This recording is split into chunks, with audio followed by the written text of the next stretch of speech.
আসসালামু আলাইকুম দর্শক, আমি সুমি। আমার চ্যানেল শখের লাইফস্টাইলে আরও একবার আপনাদের সকলকে স্বাগত জানাই।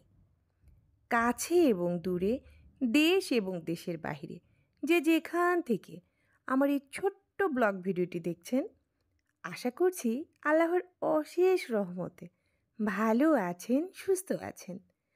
আলহামদুলিল্লাহ, আমরাও ভালো আছি। তো দর্শক, এই যে দেখুন মাছের বাজার।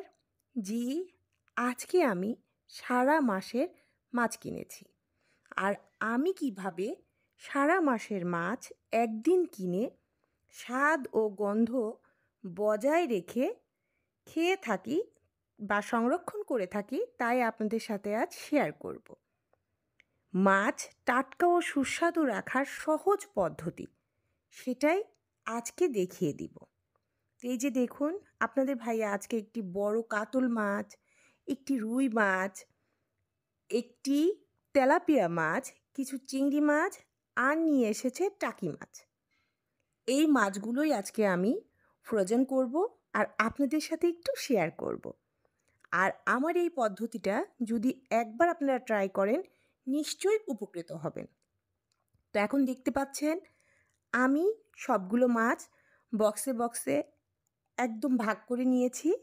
আমি যেদিন যতটুকু রান্না করব ঠিক সেই অনুপাতে।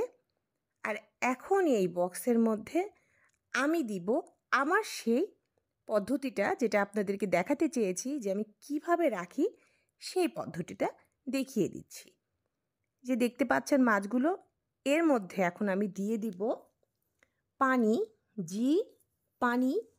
আমি প্রত্যেকটা বক্সে পরিমাণ অনুযায়ী পানি দিব, যাতে পানিটা বক্সের একদম উপরে উঠে না আসে, মিডিয়ামভাবে থাকে মাঝখানে, সেই হিসাব করে প্রত্যেকটা বক্সে। আর এই যে দেখুন, প্রত্যেকটি বক্সের মাথায় আমি কাগজ কেটে নাম লিখে দিয়েছি, যাতে বের করার সময় আমাকে মানে কনফিউজ না হতে হয় যে কোনটাতে কোন মাছ আছে। যেহেতু পানি দিচ্ছি, বরফ হয়ে যাবে, এই কারণে এই বুদ্ধি আমার বের করা। আর টাকি মাছগুলো কাটা হয়নি, তাই ওখানে পানি দিলাম না, ওটা ওভাবেই রেখে দিব। আগামীকাল কেটে ওটাকেও এইভাবে সংরক্ষণ করব। আর এই যে দেখুন, প্রত্যেকটা বক্সে বক্সে ঢাকনাগুলোর উপরে আমি চিরকুট লিখে আঠা দিয়ে লাগিয়ে দিয়েছি। তো দর্শক, আপনারা অবশ্যই অন্তত একবার আমার এই পদ্ধতিটা করে দেখবেন। বিশ্বাস রাখতে পারেন, মাছ একদম ফ্রেশ থাকে, টাটকা থাকে, কোনো গন্ধ হয় না। কারণ যে পানিটা আমি দিলাম, এই পানির কারণে বরফের সৃষ্টি হবে। আর এই বরফের কারণে মাছের ভেতরে যে ফ্রিজের একটা বেশি দিন থাকলে একটা গন্ধ আসে, সেটা আসবে না। আর বক্সে রাখার কারণে তো এমনিতেই ফ্রেশ থাকবে। তো এতক্ষণ যারা আমার এই ছোট্ট ভিডিওটি দেখেছেন, প্লিজ একটি লাইক দিয়ে দিবেন। আর যদি আমার ভিডিওটি ভালো লাগে, তাহলে আমার চ্যানেলটিকে সাবস্ক্রাইব করে নেবেন। তো আমার প্রিয় আপু ও ভাইয়ারা, আজকের জন্য আমার এই ছোট্ট ভিডিওটি।